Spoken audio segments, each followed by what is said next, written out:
26 তারিখে কি হতে যাচ্ছে অনেকেই আতঙ্কিত। সাবেক প্রধানমন্ত্রী টুস করে বাংলাদেশে ঢুকে যেতে পারে, অথবা 26 তারিখে হঠাৎ কোটিপতি হয়ে যেতে পারে। হ্যামস্টার কমবেট নামে টেলিগ্রামের একটা অ্যাপস আছে, এটা হচ্ছে অনলাইন গেমিং একটা অ্যাপস।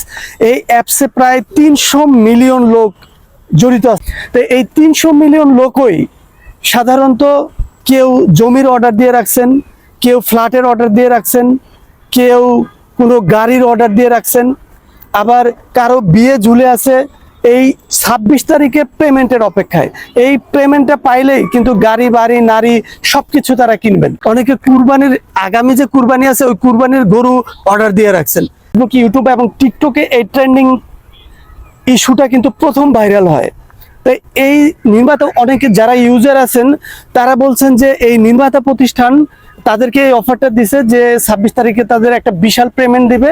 গেমটা খেললে সাধারণত তারা আপনাদের কয়েন বা কি দিয়ে থাকে এগুলা ক্রিপ্টোকারেন্সিতে রূপান্তর করা হবে। ক্রিপ্টোকারেন্সি মানে কি? ডিজিটাল মুদ্রা, অর্থাৎ এটা যে কোনো আপনি মুদ্রায় কনভার্ট করতে পারবেন। ট্রেন্ডিংটা নিয়ে ফেসবুকে 1,46,000 ইউজাররা কিন্তু এই ইস্যুটা নিয়ে কথা বলছেন। 26 তারিখে এমন একটা ঘটনা বা এমন একটা দিন আসতেছে 300 মিলিয়ন ইউজারদের জন্য। তবে এই দিন এমন কোনো অনাকাঙ্ক্ষিত ঘটনা ঘটবে না।